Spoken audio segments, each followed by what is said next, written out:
AWS에서 솔루션스 아키텍트로 근무를 하고 있는 김무현이라고 합니다. 오늘 웨비나에서는 AWS 머신러닝 서비스를 활용한 실시간 영상 및 이미지 분석 방법에 대해서 살펴보도록 하겠습니다. 강연 중에 몇 가지 팁이 있는데요. 질문을 하시는 방법은 자신이 질문한 내역이 표시되고요. 전체 공개로 답변된 내용은 검은색으로 표시가 될 것이고 질문자 본인에게만 공개로 된 답변은 붉은색으로 표시가 되니까 참고해 주시기 바랍니다.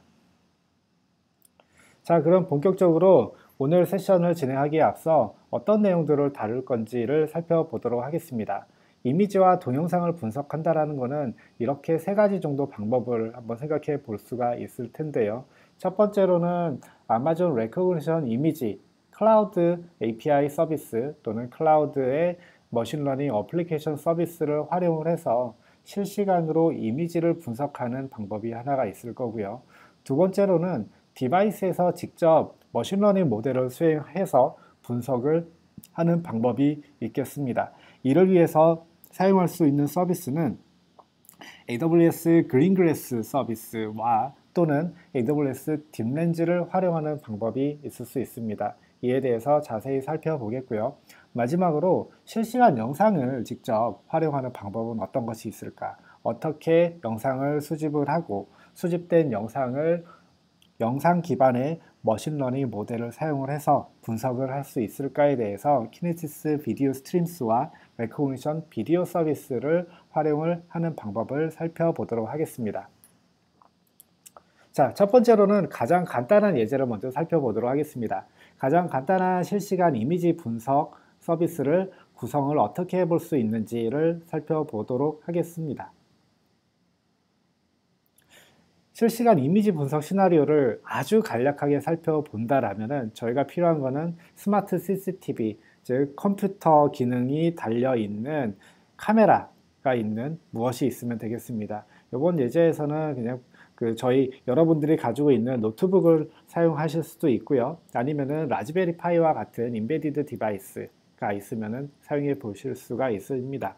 네, 스마트 CCTV에서 촬영된 이미지를 아마존 레코그니션 서비스에 요청을 해서 분석 결과를 이제 받아온 후 그 결과를 비디오 스트리밍 서비스 형태로 웹 서비스를 제공을 해 볼 수가 있습니다. 이런 예제를 어떻게 만들 수 있는지를 살펴보도록 하겠습니다. 우선 저희가 필요한 건 무엇일까요? 카메라에서 영상을 얻어야 됩니다. 영상을 얻는 여러 가지 좋은 방법들이 있을 텐데요.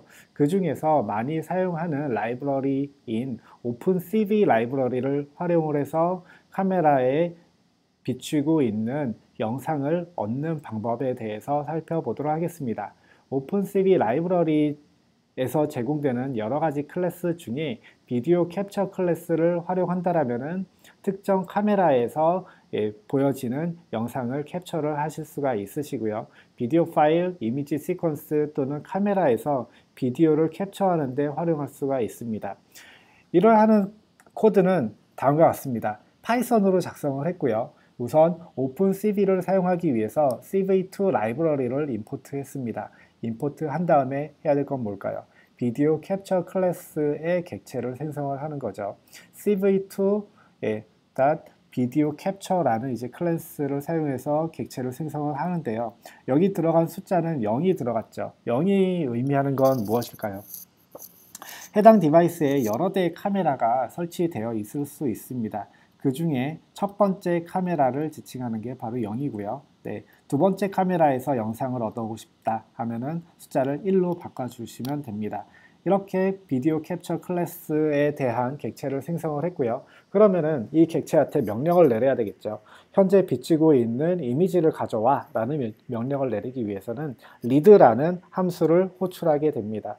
read 함수를 호출하게 되면은 두 가지 리턴 값이 전달이 되는데요. 첫 번째는 read가 성공적으로 이루어졌는지 안 이루어졌는지를 알려주는 success라는 참이나 거짓을 알려주는 값이 첫 번째 리턴 값으로 전달이 되고요. 두 번째 리턴 값은 이미지 값이 전달이 되겠습니다. 그래서 이 두 값을 받아오기 위해서 첫 번째는 success라는 변수, 두 번째 이미지를 저장할 이미지라는 변수를 지정을 했습니다. 자, 이렇게 CV2 이미지가 전달이 됐습니다. CV2 이미지를 직접 Recognition 이미지 서비스에 보낼 수는 없어요. 보낼 수는 없고 어떤 변화를 좀 해줘야 됩니다. 아마존 Recognition 서비스는 이미지 기반의 분석 서비스이죠. 이미지를 제출을 하면서 여기에서 어떤 객체가 있는지 찾아줘. 또는 어떤 사람들이 있는지 찾아줘. 아니면은 두 사람을 의 이미지를 주면서 이 사람들이 유사한 사람인지 찾아줘. 또는 어떤 사람의 이미지를 주면서 네가 가지고 있는 컬렉션 중에 존재하는지 검색해줘. 라는 등등의 서비스를 사용할 수가 있고요. 사용하는 방법은 이제 두 가지입니다. 이미지를 바이트 형태로 변환을 해서 API를 호출할 때 파라미터로 전달하는 방법이 있고요. 두 번째 방법은 이미지를 S3 버킷에 업로드를 한 후 S3 S3 객체의 URI를 아마존 레코그니션 아마존 레코그니션 API를 호출할 때 URI를 함께 전달하는 방법이 있을 수 있습니다. 본 예제에서는 간단히 구현하기 위해서 첫 번째 바이트 형식으로 변화를 한 후 API를 호출할 때 이미지의 바이트 값을 함께 전달하는 방법을 사용해 보도록 하겠습니다. 이미지를 바이트로 변환하는 방법은 아주 간단합니다. toBytes라는 함수를 호출하게 되면은 변환이 자동으로 잘 되고요. 하지만 이미지 크기가 굉장히 클 수가 있습니다. 이미지 크기가 너무 클 경우에는 이 바이트가 엄청 커지겠죠. 그러다 보면은 네트워크 전송 시간이 오래 걸릴 수가 있습니다. 하기 때문에 제가 구현한 예제에는 이미지 사이즈를 20% 정도로 이제 줄이는 코드를 좀 집어 넣습니다. 이미지를 20%로 줄이기 위해서는 오픈CV의 resize라는 함수를 사용하시면 되고요. 이와 같이 하시면 됩니다. 그리고 오픈CV의 이미지 형태의 그 데이터를 레코그니션으로 전달하기 위해서는 JPEG, JPEG나 아니면 PNG 형태로 이제 포맷을 변경해야 되는데요. 이런 변경은 CV2 라이브러리의 인코드 함수를 활용해 보실 수가 있으십니다. 아무튼 사이즈를 변환을 하고 JPEG으로 인코딩을 한 다음에 바이트 값으로 이제 변환을 했습니다. 마지막 줄에 보이는 코드가 Recognition의 Detect Labels API를 호출하는 코드인데 간단합니다. 바이트를 전달을 하면서 자, 여기 사진에 있는 레이블들을 모두 다 찾아주세요 라고 이제 명령을 내리고 그 값을 response라는 변수로 이제 받아오게 됩니다. 자, 서비스를 호출했으면 응답이 있겠죠.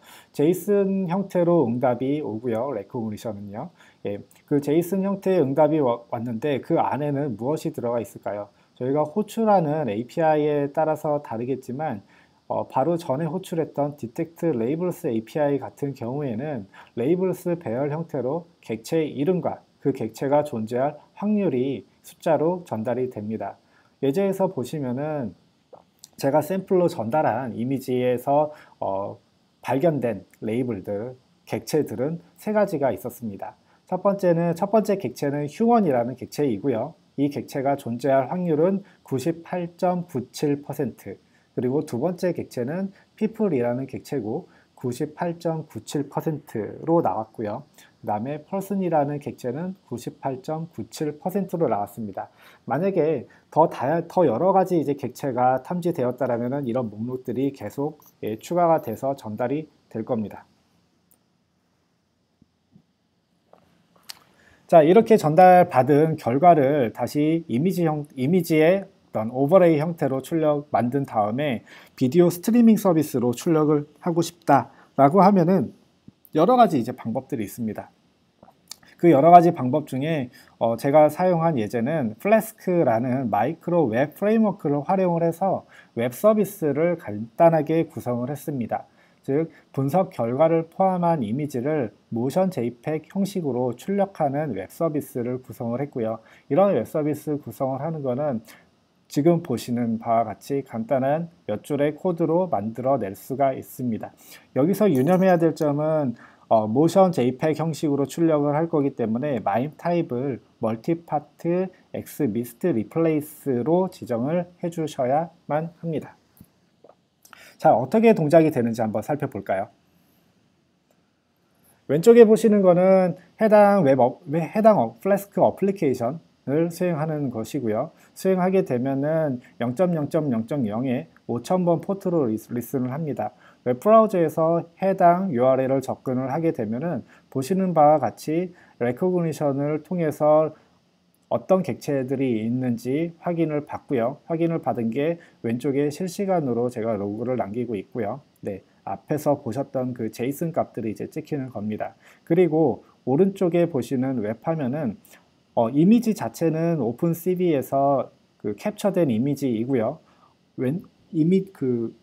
왼쪽에 목록이 나오죠. 아파트먼트, 빌딩. 이것들은 오픈CV의 함수를 사용을 해서 이미지 위에다가 텍스트를 입힌 형태입니다. 이런 거를 활용을 하시면은 다양한 것들을 만들 수 있겠죠. 만약에 화면에 강아지가 디텍트 됐다 라고 하면은 어떤 액션을 취해야 되는 것, 뭐 문자 메시지를 보낸다든지 아니면은 액추에이터를 연결을 해서 강아지한테 물을 준다든지 네, 여러 가지 재미있는 패턴들을 만들어 볼 수가 있습니다. 자, 이런 것들을 직접 구현해 보시기를 원하신다라면은 GitHub 지금 보시는 URL, GitHub URL에 요 해당 어플리케이션의 소스 코드와 수행 방법이 있으니까 직접 만들어 보시는 것도 재미있을 것 같습니다. 두 번째, 디바이스에서 직접 분석하는 시나리오를 얘기해 보도록 하겠습니다. 첫 번째 예제는 AWS 클라우드에서 제공을 하는 ML 어플리케이션 서비스인 아마존 레코그니션 이미지를 활용을 했고요. 즉, 사진을 로컬 디바이스에서 찍으면은 그 찍은 이미지를 매번 AWS 클라우드에 요청을 해서 결과값을 받아오는 형태로 작성을 했습니다. 하지만 이번에는 디바이스에서 모든 것이 이루어지는 형태로 구현을 하는 내용을 살펴보도록 하겠습니다. 디바이스에서 왜 예측 수행이 필요할까요? 왜 필요할까요? 여러 가지 제약 때문에 그렇습니다. 첫 번째 제약은 응답 속도입니다. 클라우드 API를 사용을 해서 예측을 수행을 한다라고 하면은 데이터를 전송을 하고 거기에 대한 값을 받는 동안 생기는 어쩔 수 없는 지연이 있습니다. 이러한 지연이 지금 여러분들이 생각하는 어플리케이션에서 견딜 수 있는 지연이다 라고 하면은 문제가 없는데 굉장히 빠른 빠른 예측을 필요로 한다라고 하면은 디바이스에서 직접 예측을 수행하는 모델을 고려해 보셔야 되고요. 두 번째로는 네트워크 연결성입니다. IoT 디바이스들이 항상 인터넷에 연결되어 있을 수는 없는 환경이 될 수가 있습니다. 또는 인터넷 연결이 불안정할 수도 있고요. 이런 연결성 때문에 예측이 잘 안 된다라고 하면은 뭔가 문제가 있는 그런 패턴도 문제가 되는 상황이 벌어지는 어플리케이션도 있을 것 같습니다. 세 번째로는 데이터를 어떤 법률이라든지 규제 때문에 어떤 장소 외에 보낼 수가 없다라고 했을 때도 역시 해당 디바이스에서 직접 예측 수행이 필요하고요. 그리고 비용 문제가 있다라고 하면은 역시나 디바이스에서 예측을 수행하는 방식으로 구현을 할 필요가 있습니다. 즉 이러한 여러 가지 이제 제약에 걸리는 경우에는 클라우드 머신러닝 서비스를 이용해서 예측을 수행하는 것이 아니라 디바이스에서 직접 머신러닝 예측을 수행하는 것이 필요합니다. 자, 어떻게 할 수 있을까요? 어떻게 할 수 있을까요? 어떻게 할 수 있을까를 고민하기 전에 예측을 한다라면은 이런 부분들을 어떻게 처리할까요를 한번 고민을 같이 해보도록 하겠습니다. 첫 번째로는 머신러닝 모델을 어떻게 디바이스에 배포를 할 것인지.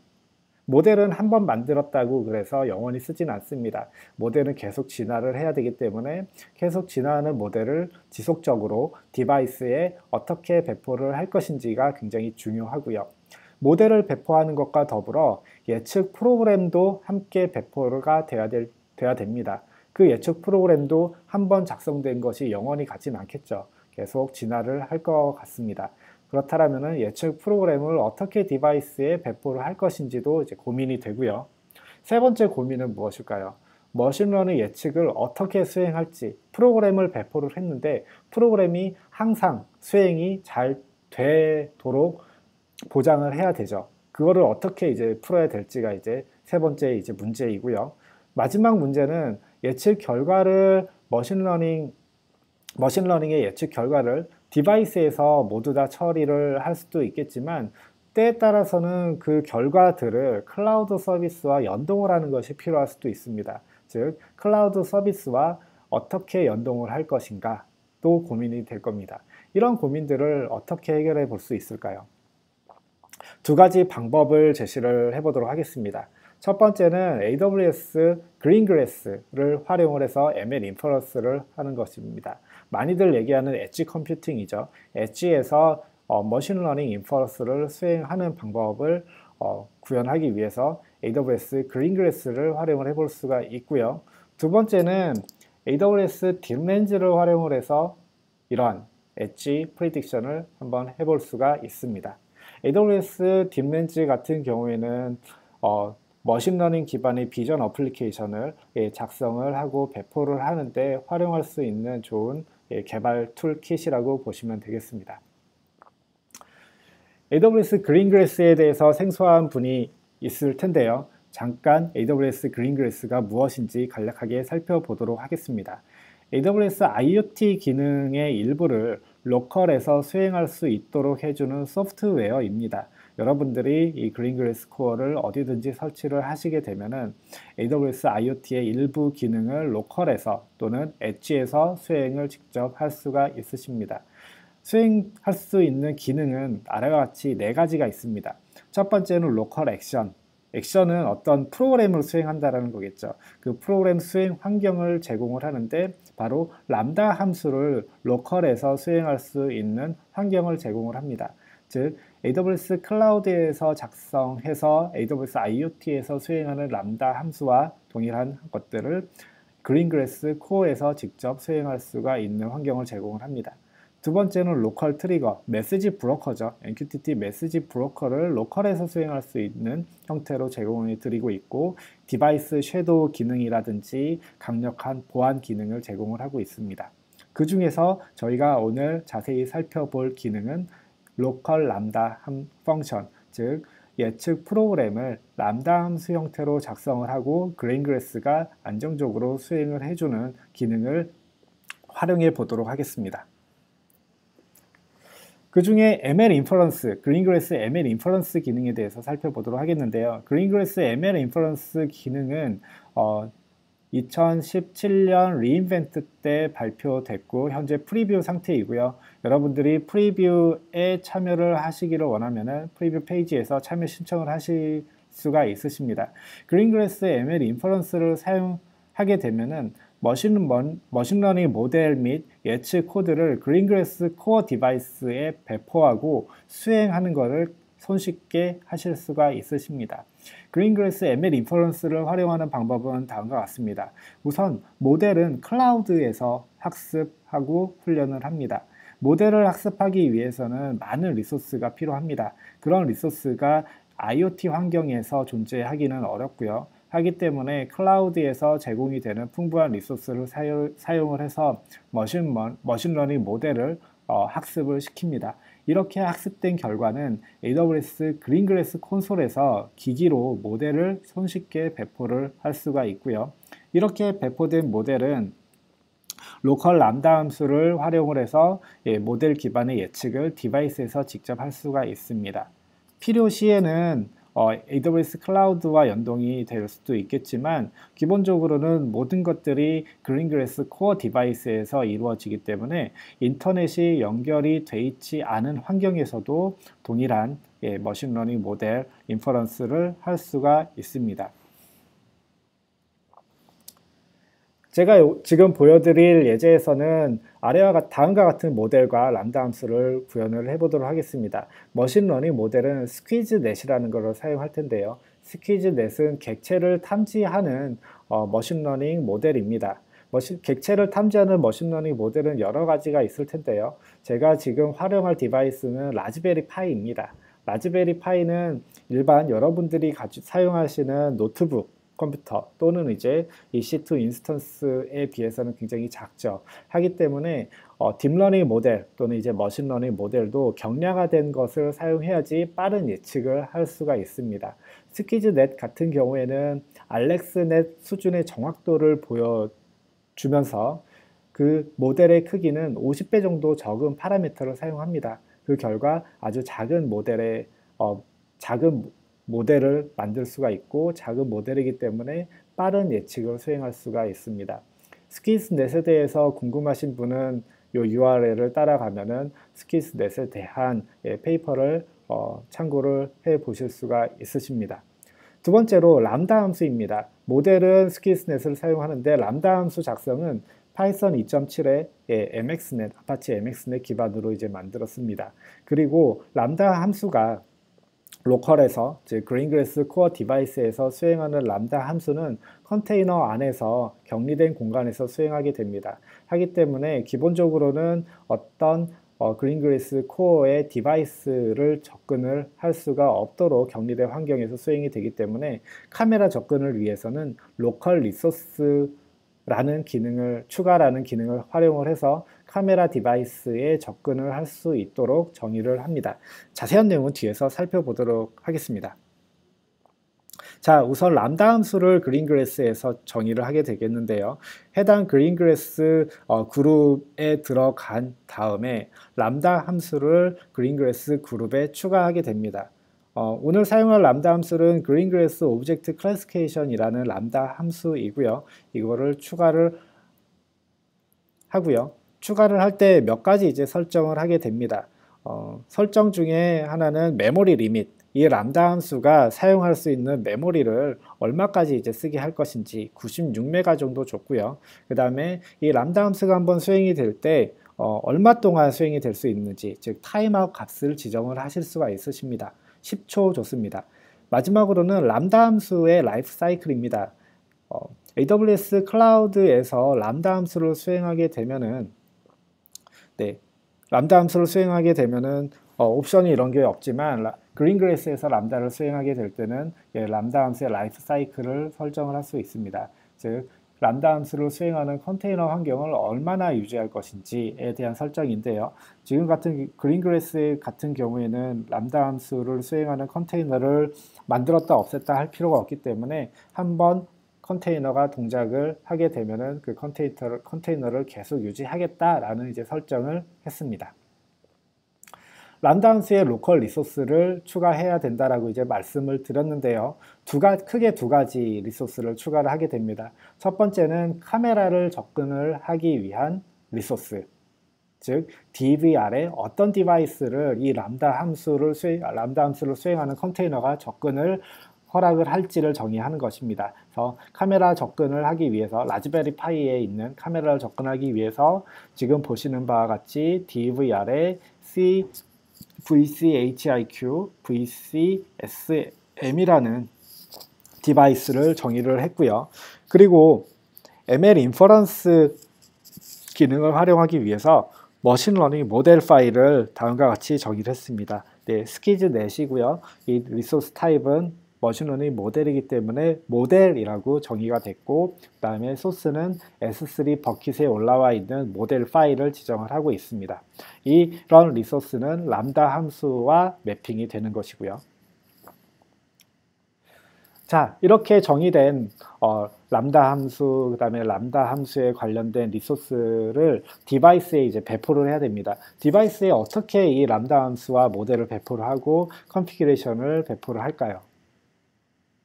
FTP로 들어갈까요? 아닙니다. 그린그래스에서 제공하는 기능이 바로 이런 배포 기능이 있습니다. 액션 메뉴를 선택하면은 이와 같은 팝업 메뉴가 뜨는데요. 디플로이 버튼, 즉 디플로이 메뉴를 선택하시게 되면은 해당 디바이스, 즉 그린그래스 그룹에 속한 디바이스에 지금 만든 람다 함수와 리소스 컨피그레이션들이 디플로이가 됩니다.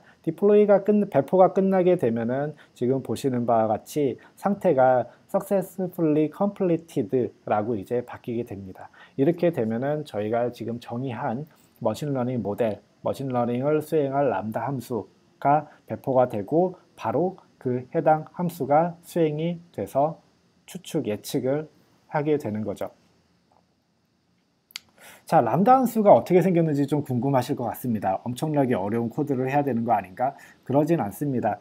객체 탐지를 하고 그 탐지된 내용을 IoT로 보내는 그런 일을 하는 람다 함수는 다음과 같이 작성을 해볼 수가 있을 것 같습니다. 파이썬으로 작성을 했고요. 그린글래스 SDK를 활용해서 IoT 데이터 클라이언트를 얻어왔고요. 그 다음 부분이 이제 중요하죠. 객체 탐지를 위한 머신러닝 모델을 이제 로딩을 해야 됩니다. 머신러닝 모델을 로딩하기 위한 코드가 들어있고, 그 다음에 중요한 코드는 카메라 이미지에 대한 객체 탐지 예측을 수행하는 코드가 이제 들어간 거죠.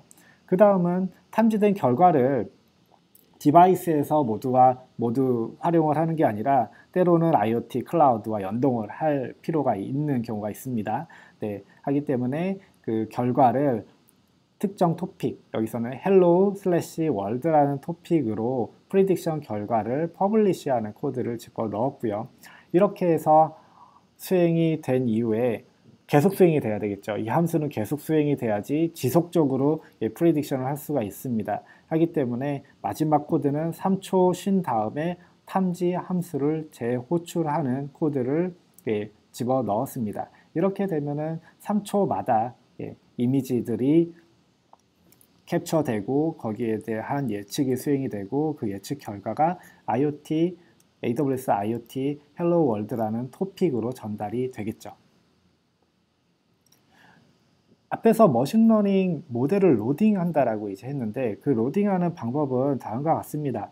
머신러닝 모델이라고 하면은 몇 가지 파일로 구성이 됩니다. 네트워크 구성이 어떻게 됐는지를 설명하는 파일, 그 다음에 데이터로부터 학습된 파라미터를 담고 있는 파라미터 파일들이 있는데요. 이 파일을 로드를 하는 코드가 바로 보시는 코드고요. 그 로드된 결과를 활용을 해서 MXNet 모듈 객체를 생성을 합니다. 이 객체를 생성을 해야지만 이 객체를 통해서 프리딕션을 할 수가 있습니다. 그래서 첫 번째 단계는 파일을 로딩을 하고 로드된 파일의 값을 사용을 해서 MXNet 모듈을 생성을 하는 것이 바로 머신러닝 모델을 로딩하는 코드라고 보시면 되겠습니다. 자, 그러면은 동일하게 카메라에서 이미지를 획득하는 코드가 있어야 되겠죠. 첫 번째 예제에서 보셨던 것처럼 오픈CV를 사용을 합니다. 오픈CV의 비디오 캡처 클래스의 객체를 만들고요. 그 다음에 리드 함수를 호출을 해서 프레임을 얻어내는 거죠. 프레임을 얻어낸 다음에는 마지막에 predict from image라는 함수를 사용을 해서 이미지에 대한 레이블을 디텍트하는 함수를 호출을 했습니다. 머신러닝 예측 수행 코드를 한번 살펴보겠습니다. 앞에서 살펴봤던 머신러닝 관련된 코드는 모델을 로딩했던 거고요. 모델을 로딩해서 MXNet 모듈 객체를 이제 만들었고, 그렇다면은 모듈 객체를 사용해서 실제 예측을 해야 되는데요. 그 예측을 어떻게 하는지 한번 살펴보도록 하겠습니다. 이미지에 대한 예측을 수행하는 거는 조금 복잡한 얘기지만 딥러닝 네트워크, 즉 뉴럴 네트워크의 포워드 프로포게이션을 하는 겁니다. 포워드 프로포게이션을 하고 마지막에 아웃풋을 얻는 게 바로 예측을 수행하는 것이고요. 그 다음에 예측 결과로 나온 객체의 개수가 어쩔 때는 10개가 될 수도 있고 어쩔 때는 100개가 될 수도 있어요. 근데 우리가 관심 있는 거는 상위 10개만 관심이 있다, 상위 3개만 관심이 있다 라고 하면은 그렇게 리턴해 주는 코드를 지금 보시는 것과 같이 넣어 볼 수가 있습니다. 즉 탐지된 객체의 상위 n개 추출. 상위 n개라는 거는 어떤 거를 의미하는 걸까요? 알파벳 순서일까요? 알파벳 순서가 아니라 그 객체가 존재할 확률입니다. A라는 객체가 존재할 확률이 98%고 B라는 객체가 존재할 확률이 99%다. 그러면 99%가 더 상위에 있는 거죠. 그래서 정말 있을 만한 객체들의 그 순서대로 소팅을 한 다음에 그 중에 상위 n개를 추출하는 코드를 이렇게 작성을 해볼 수가 있습니다. 이렇게 해서 예측을 수행을 하면은 그린글래스의 람다 로그를 확인해 보시면은 다음과 같이 예측 수행 결과가 화면에 보시는 것처럼 나옵니다.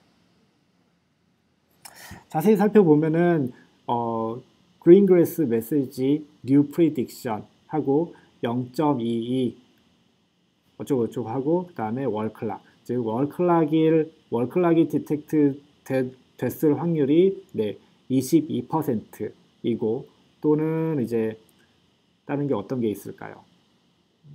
룰러 즉 자가 디텍트 됐을 확률이 8%고 이런 식으로 디바이스에서 스키스넷을 활용을 해서 현재 비춰진 카메라에 비춰진 이미지에 어떤 객체 사물들이 존재를 할 것인지에 대한 내용을 프리딕션을 직접 디바이스에서 해볼 수가 있습니다.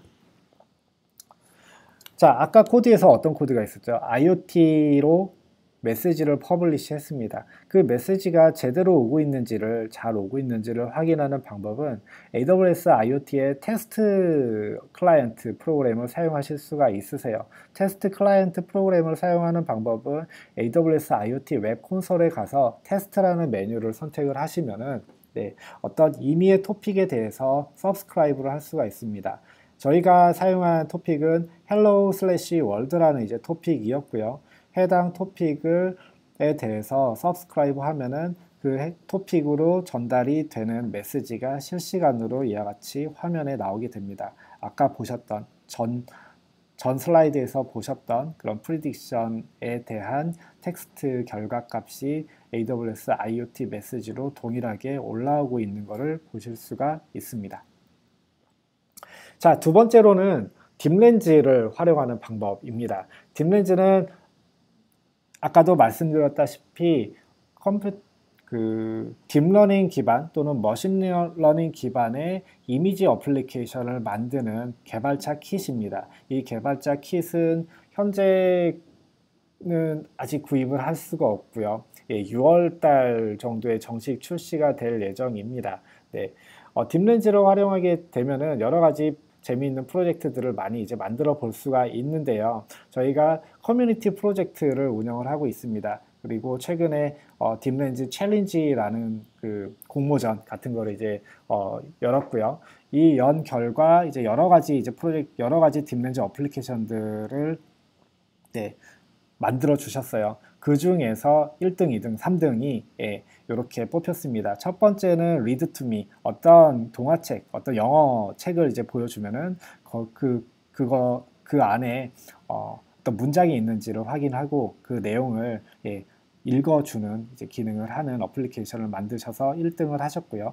두 번째는 D라는 딥렌즈 어플리케이션을 만들어 주셨는데 이런 거예요. 딥렌즈가 물어봅니다. 날 수 있는 거를 보여줘 라고 하면은 카드 중에 비행기가 그려져 있는 카드를 보여주게 되면은 잘 맞췄습니다. 만약에 날 수 있는 물건을 보여줘라고 딥렌즈가 말을 했는데 자동차를 보여줬다 라고 하면은 그건 아니에요 라고 이제 말해주는 어플리케이션이고요. 요번 예제에서는 D를 디플로이 하는 거 하고 수행을 하는 거를 살펴보도록 하겠습니다. 이 외에도 커뮤니티 프로젝트 웹사이트를 방문해 보시면은 굉장히 다양한 어플리케이션들이 있으니까 한번 살펴보는 것도 재미있을 것 같아요. 이 URL은 현재 보시는 슬라이드에 있으니까 참고를 해주시기 바랍니다. 딥렌즈에서 어플리케이션을 배포를 하기 위해서는 프로젝트라는 단위로 정의를 하게 됩니다. 프로젝트 정의를 할 때는 두 가지만 주시면 돼요. 어떤 모델을 배포할 건지 그리고 그 모델을 사용할 람다 함수가 어떤 건지를 지정을 하시면 됩니다. 바로 전에 보셨던 그린그래스 ML 인퍼런스와 좀 비슷하죠. 여기서 D라는 어플리케이션은 어떤 사물을 디텍트하기 위해서 오브젝트 클래시피케이션 알고리즘이 필요했는데 딥렌즈에서 6가지 정도의 샘플 모델을 제공을 합니다. 그 모델을 이제 그냥 사용을 하셨어요. 새로 어떤 모델을 트레이닝을 새로 하신 게 아니라 저희가 딥렌즈 샘플 모델을 제공하는 것 중에 하나를 이제 사용하신 거고요. 그 다음에 어플리케이션은 좀 직접 작성을 하신 거죠. 모델을 로딩하고 예측을 수행하는 람다 함수 형태로 어플리케이션을 작성을 했습니다. 이렇게 하면은 프로젝트가 다 정의된 거예요. 더 하실 게 없으세요. 뭘 해야 될까요? 해당 프로젝트를 내가 나의 딥렌즈에 디플로이를 해야 되겠죠. 디플로이 하는 방법은 디플로이할 프로젝트를 선택한 다음에 화면에 보시는 것처럼 디플로이 투 디바이스라는 메뉴를 선택해 주십니다. 이와 같은 화면이 다음에 나오죠. 타겟 디바이스를 선택하십시오입니다. 여러 개의 딥렌즈 디바이스가 있다라면 여러 개가 나올 테고요. 저는 한 개를 등록했습니다. 하기 때문에 이 하나의 딥렌즈 디바이스를 선택을 하고 그 다음에 리뷰 버튼을 누르게 됩니다. 리뷰 버튼을 누르면은 바로 이제 배포가 일어나는 건 아니고요. 현재 딥렌즈에 수행이 되고 있는 딥렌즈에서 돌고 있는 이미 배포가 돼 있는 프로젝트가 무엇인지를 알려주고요. 그 다음에 새로 배포할 프로젝트가 무엇인지 알려줍니다. 네, 만약에 잘못 배포가 되면 안 되니까 이렇게 리뷰를 한번 하고요. 네, 워닝이 한번 뜨죠. 이미 수행이 되고 있는 프로젝트가 있는데 정말로 진행을 하시겠습니까? 네, 저희 진행할 거니까 디플로이 버튼을 누르겠습니다. 디플로이 버튼을 누르면은 해당 람다 함수와 모델이 자동으로 딥렌즈에 다운로드가 되고 다운로드가 완료되면은 그 람다 함수가 자동으로 수행이 돼서 머신러닝 인퍼런스가 수행이 됩니다. 하기 때문에 배포를 하기 위해서 파일을 카피 복사를 하고 복사한 다음에 해당 어플리케이션을 직접 수행하는 그런 작업을 안 하셔도 돼요. 배포가 되면은 바로 수행까지 됩니다. 기다리시면은 스테이터스가 이제 completed 형태로 이제 바뀔 거고요. 네, 바뀐 다음에는 좀 보시도록 하겠습니다.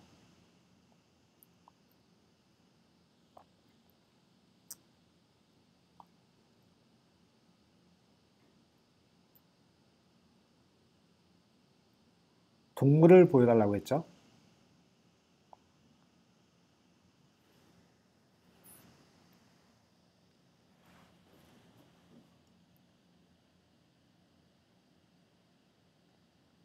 교통수단 보여달라고 했습니다.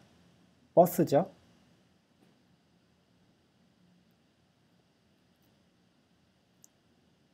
버스라고 디텍트가 됐습니다. 이렇게 하면은 재미있죠.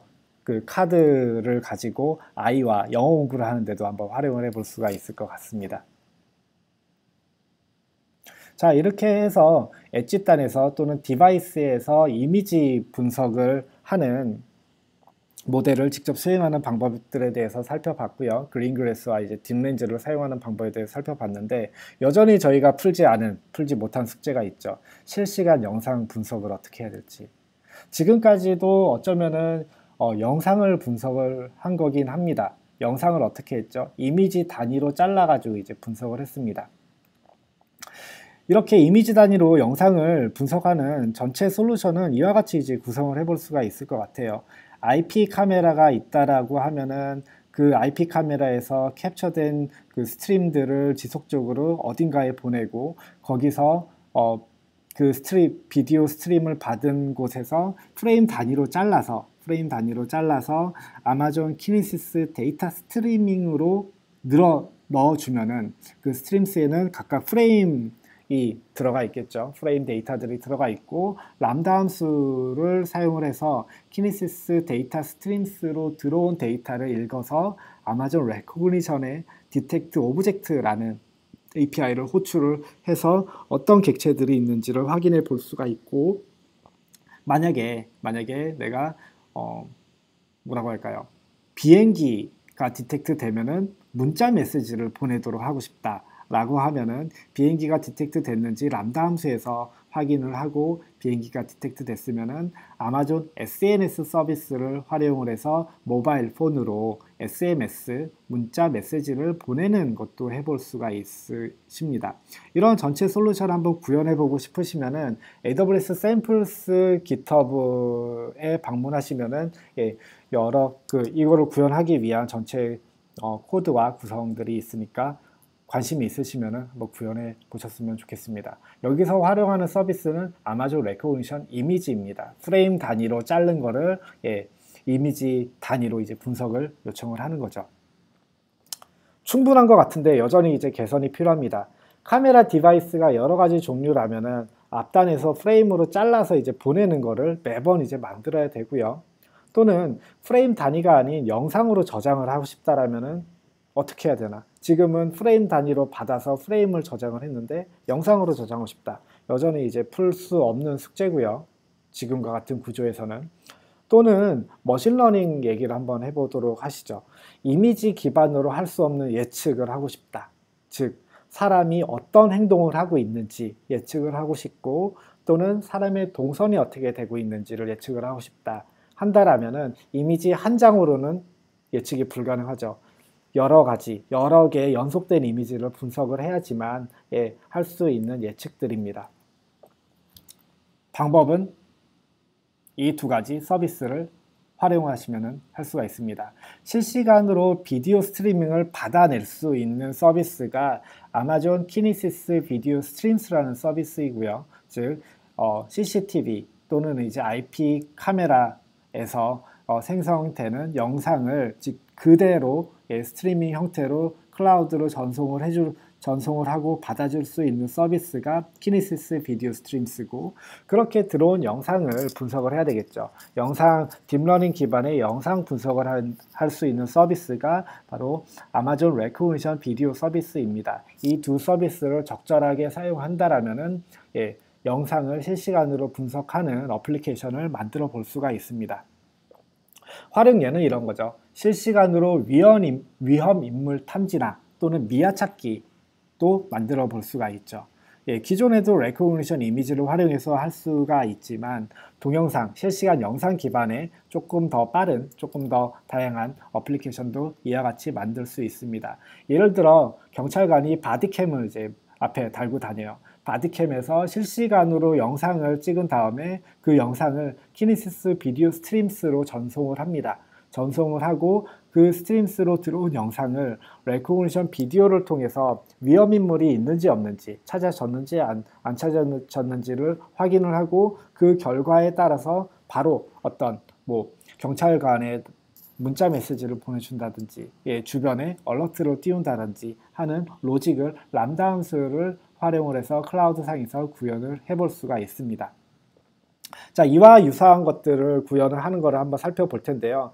키니시스 비디오 스트림스가 생소하실 수도 있는데 주요 구성 요소가 어떻게 되는지를 좀 살펴보도록 하겠습니다. 프로듀서와 컨슈머입니다. 기존에 키니시스 데이터 스트림스를 쓰셨던 분들이라면 익숙하신 용어일 테고요. 동일한 개념입니다. 키니시스 비디오 스트림스의 데이터를 밀어넣기 위한 친구가 프로듀서고요. 프로듀서를 만들기 위해서 키니시스 비디오 스트림스 프로듀서 라이브러리를 저희가 제공을 합니다. 이 라이브러리는 C++와 자바 안드로이드 버전으로 저희가 제공을 하고 있고요. 이 라이브러리를 활용해서 프로듀서를 만드신다라고 하면은 비디오 또는 이제 다른 데이터, 오디오나 이미지나 레이더 같은 데이터를 키니시스 비디오 스트림스로 이제 효과적으로 보내실 수가 있고요. 보내진 데이터, 즉 키니시스 비디오 스트림에 저장된 데이터를 읽어다가 뭔가 이제 처리를 해야 되잖아요. 읽기 위한 친구가 바로 컨슈머입니다. 컨슈머를 만들기 위해서 키니시스 비디오 스트림스 파서 라이브러리를 활용할 수가 있으시고요. 이 파서 라이브러리는 현재 자바 랭귀지 형태로 제공이 되고 있습니다. 컨슈머는 데이터를 읽고, 즉 영상이라든지 비디오 데이터를 읽고 처리하고 분석하는 역할을 하는 키니시스 비디오 스트림스 어플리케이션이라고 이름을 지어 볼 수도 있을 것 같습니다. 자, 그 다음에 레코그니션 비디오는 어떤 기능을 가지고 있냐? 레코그니션 이미지에서 제공하는 기능을 모두 제공을 하고 있고요. 그 다음에 영상에서만 분석을 할 수 있는 행동을 탐지한다든지 사람을 추적한다든지 이런 기능을 제공을 하고 있고, 바로 전에 설명드린 키니시스 비디오 스트림스와 연동을 하는 기능을 제공을 하고 있습니다. 실시간 인물 검색을 구성한다라면 프로듀서와 컨슈머를 작성하시면 되고요. 프로듀서는 키니시스 비디오 스트림스로 영상을 실시간으로 집어넣고 컨슈머는 그렇게 들어온 비디오 스트림스에 들어온 내용은 레코그니션 비디오를 통해서 분석이 되고, 분석된 결과는 키니시스 데이터 스트림스로 보내는 워크플로우를 한번 만들어 볼 수가 있습니다. 지금 제가 박스 친 부분이 바로 프로듀서, 컨슈머가 해야 되는 영역이라고 보시면 되겠습니다. 자, 우선 어플리케이션을 작성하기에 앞서 키니시스 비디오 스트림스를 생성을 해야 됩니다. 웹 콘솔로 가서 스트림스를 생성을 할 수 있는데요. 디폴트 세팅을 사용하겠다라고 하면은 이름만 정해주면 돼요. 하지만 디폴트 세팅이 아닌 다른 거를 하고 싶다라고 하면은 디폴트를 풀어주게 되면은 다음과 같은 설정 메뉴가 나옵니다. 설정할 수 있는 거는 미디어 타입을 어떤 걸로 할 건지, 즉 H264가 아닌 다른 미디어 타입으로 할 거라면은 미디어 타입도 변경을 하실 수가 있으시고요. 그 다음에 스트림스에 저장된 데이터를 얼마 동안 보관을 할 건지에 대해서도 변경을 할 수가 있습니다. 디폴트는 3일입니다. 3일을 수 달이나 수 일 이렇게 다 바꿀 수가 있습니다. 그리고 키니시스 비디오 스트림스에 저장된 데이터를 암호화해서 저장하고 싶다라고 하면은 KMS 키를 지정을 할 수가 있습니다. 자, 스트림스가 만들어졌어요. 그럼 만들어야 될 게 뭐죠? 스트림스에 영상을 보낼 프로듀서를 만들어야 됩니다. 프로듀서를 만드는 다양한 예제를 저희가 제공하고 있는데요. PC 또는 노트북 기반에서 프로듀서를 만드는 예제도 있지만 지금 보여드릴 예제는 라즈베리 파이에서 라즈베리 파이를 어떻게 프로듀서로 만들 수 있는지를 보도록 하겠습니다. 두 가지 가이드가 있는데요. 둘 중에 어느 것을 사용하셔도 상관없습니다. 첫 번째는 아마존 키네시스 비디오 스트림스 라즈베리 파이 가이드 튜토리얼이고요. 이거를 하나하나 따라서 하면은 여러분들이 가지고 있는 라즈베리 파이가 프로듀서가 될 수가 있고요. 또는 지난 리인벤트에서 워크샵 형태로 진행한 스텝 바이 스텝 가이드를 활용해 보실 수도 있습니다. 둘 중에 어떤 거를 사용하든지 관계는 없습니다. 이 가이드를 통해서 프로듀서를 설치를 했다라고 하면은 프로듀서를 구동을 해야 되죠. 프로듀서 구동을 하는 방법은 간단합니다. AWS 액세스 키, 그 다음에 시크릿 키를 지정을 하고 샘플 어플리케이션으로 제공이 되는 키니시스 비디오 G스트리머 샘플 어플리케이션 뒤에다가 이제 앞에서 만들었던 비디오 스트림 이름을 지정을 하게 됩니다. 이렇게 지정을 하게 되면은 바로 영상들이 모두 다 해당 스트림으로 전송이 됩니다. 이렇게 전송이 된 결과를 이제 확인을 해야 되겠죠. 컨슈머를 만들기 전에 잘 오고 있는지를 확인하는 방법은 잘 오고 있는지를 확인하는 방법은 웹 콘솔을 사용하면 되겠고요. 웹 콘솔을 사용하기 전에 컨슈머를 어떻게 만들 수 있는지에 대해서 좀 살펴보도록 하겠습니다. 컨슈머를 만드는 방법은 이렇습니다. 즉 아마존 레코그니션 비디오와 연결하는 컨슈머는 아래와 같이 세 가지 방법으로 만들 수가 있습니다. 첫 번째는 레코그니션이 어떤 분석을 할지 정하는 스트림 프로듀서 세팅을 생성을 해야 됩니다. 객체를 탐지하고 싶은 건지, 사람을 트래킹하고 싶은 건지, 사람을 찾기를 하고 싶은 건지를 정하는 거를 결정을 해야 되고요. 이러한 세팅을 생성을 했다라고 하면은 이 설정을 적용한 스트림 프로세서를 생성을 합니다. 생성을 하고 원하는 시점에 스트림 프로세서를 통해서 컨슈머를 시작하고 중지하고 삭제를 할 수가 있습니다. 이렇게 분석된 결과는 다시 키네시스 데이터 스트림으로 전송하도록 이제 예제 코드가 만들어져 있습니다. 자, 이 컨슈머가 세 단계로 이제 만들어진다라고 했는데 직접 코드 레벨에서는 어떻게 구현이 되는지 살펴보도록 하겠습니다. 만약에 저희가 얼굴 검색을 하는 레코그니션 비디오의 기능을 사용하고 싶다라고 하면은 스트림 프로세서 세팅을 지금 보시는 바와 같이 만들 수가 있습니다. 페이스 서치 세팅스라는 거를 호출을 해서 얼굴 검색을 위한 세팅을 할 수가 있고요. 이렇게 세팅을 만든 거를 create stream processor 함수를 통해서 스트림 프로세서를 생성을 할 수가 있습니다. 자, 스트림 프로세서가 만들어졌어요. 명령을 내려야죠. 너 스트림 프로세서 시작해, 멈춰, 딜리트, 삭제해 라는 거를 이와 같은 메소드를 통해서 수행할 수가 있습니다. 지금 보시는 거는 프로듀서에서 실시간으로 보낸 영상을 키네시스 비디오 스트림스 웹 콘솔에서 확인하는 예제입니다. 잘 들어오고 있죠?